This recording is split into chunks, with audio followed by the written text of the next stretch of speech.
मनीष गर्ग, नई दिल्ली। भारतीय रेल ने रिफॉर्म एक्सप्रेस के तहत 5 नए सुधारों की घोषणा की। माल ढुलाई, निर्माण और यात्रियों की सुविधा पर बल। जल्द ही यात्री ट्रेन के रवाना होने से 30 मिनट पहले तक अपना बोर्डिंग स्टेशन बदल सकेंगे। रेलवे का लक्ष्य रिफंड के जरिए आखिरी समय में होने वाली अंदाजे वाली बुकिंग को रोकना और असली यात्रियों को बिना किसी अतिरिक्त लागत के टिकट सुनिश्चित करना है। ऑटोमोबाइल उद्योग अब नमक और ऑटोमोबाइल ले जाने के लिए विशेष कंटेनर डिजाइन कर सकता है। रेलवे ने नमक परिवहन में अपनी हिस्सेदारी बढ़ाने के लिए ऊपर से लोड होने और बगल से खाली होने की व्यवस्था वाले जंग-रोधी स्टेनलेस स्टील के कंटेनर पेश किए। परियोजना की गुणवत्ता, जवाबदेही और उन्हें समय पर पूरा करने की प्रक्रिया को मजबूत करने के लिए निर्माण नियमों में 7 मुख्य बदलावों की घोषणा की गई। रेल, सूचना एवं प्रसारण और इलेक्ट्रॉनिक्स एवं सूचना प्रौद्योगिकी मंत्री श्री अश्विनी वैष्णव ने आज घोषणा की कि 2026 के दौरान सुधार करने के भारतीय रेल के संकल्प के अनुरूप 5 नए सुधारों को स्वीकृति दी गई है। इन नए सुधारों की मंजूरी के साथ वर्ष 2026 के लिए सुधारों की कुल संख्या 9 हो गई है। श्री अश्विनी वैष्णव ने कहा कि वर्तमान रिफॉर्म एक्सप्रेस पहल के तहत 4 सुधारों की घोषणा पहले ही की जा चुकी थी और अब 5 नए सुधार पेश किए जा रहे हैं। इन 5 नए सुधारों में से 2 माल ढुलाई से, 1 निर्माण से और 2 यात्रियों की सुविधा से संबंधित हैं। नमक के परिवहन में सुधार। 5वां सुधार नमक के परिवहन पर केंद्रित है। इसके बारे में श्री वैष्णव ने कहा कि भारत दुनिया में नमक के सबसे बड़े उत्पादकों और निर्यातकों में से एक है। नमक का उत्पादन करने वाले 3 प्रमुख राज्य तमिलनाडु, गुजरात और राजस्थान हैं। भारत में सालाना उत्पादित होने वाले लगभग 35 मिलियन टन नमक में से लगभग 9.2 मिलियन टन प्रति वर्ष रेल द्वारा पहुंचाया जाता है, जो महत्वपूर्ण और ऐसा अवसर है जिसका अब तक उपयोग नहीं किया गया।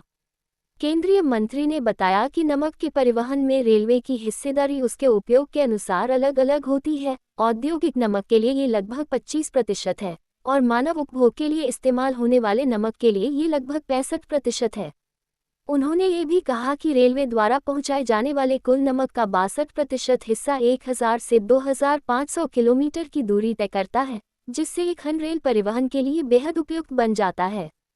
श्री वैष्णव ने कहा कि नमक उत्पादकों और ट्रांसपोर्टरों के साथ विस्तृत विचार विमर्श किया गया ताकि इस क्षेत्र की चुनौतियों को समझा जा सके। इस अध्ययन में कई प्रमुख समस्याओं की पहचान की गई, जिनमें वैगनों का अनुपयुक्त डिजाइन, नमक के कारण वैगनों में जंग लगना, तिरपाल से ढके होने के बावजूद खुले वैगनों में पानी का रिसाव होना और सामान की कई बार लोडिंग अनलोडिंग हैंडलिंग के कारण लागत में वृद्धि और नुकसान होना शामिल हैं। इन समस्याओं को हल करने के लिए अब स्टेनलेस स्टील से बना, ऊपर से लोड होने वाला और बगल से खाली होने वाला कंटेनर सिस्टम सफलतापूर्वक विकसित किया गया है। ये कंटेनर जंग से बचाने के लिए स्टेनलेस स्टील से बनाया गया है और इसमें ऊपर से लोड करने के लिए फ्लैप तथा बगल से खाली करने के लिए हाइड्रोलिक तंत्र लगा है, जिससे गंतव्य स्थान पर ट्रकों में नमक को आसानी से अनलोड किया जा सकता है। रिफॉर्म नंबर 9 बहुत अच्छा रिफॉर्म है।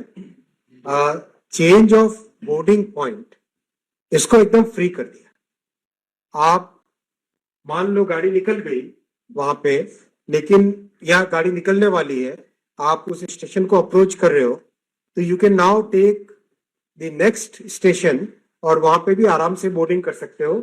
इसको एकदम बेसिकली डिजिटली कर सकते हो with in 30 minutes of the departure, ताकि वो टिकट को कैंसिलेशन मतलब पैसेंजर नॉट रिपोर्टेड उस कैटेगरी में ना आए। 30 मिनट्स बिफोर आप अपना बोर्डिंग स्टेशन अब चेंज कर सकते हो। अभी केवल चार्ट प्रिपेयर होने से पहले होता था, और खासकर जो बड़ी सिटीज है उसमें ये बहुत इंपॉर्टेंट होता है। मान लो न्यू दिल्ली स्टेशन से ट्रेन रवाना हो रही है, कोई पैसेंजर है जिसको गाजियाबाद से पकड़ना है, तो उसने अगर टिकट में नहीं लिखाया है तो वो आराम से 30 मिनट्स बिफोर तक अपने टिकट में डिजिटली मार्क कर देगा कि मैं गाजियाबाद से बोर्ड करूंगा, तो उसकी सीट कंफर्म रहेगी, रिजर्व रहेगी और वो गाजियाबाद से बोर्ड कर सकता है। और सच्ची खबरें सबसे पहले देखना चाहते हैं तो हमारे चैनल को अभी सब्सक्राइब कर लीजिए।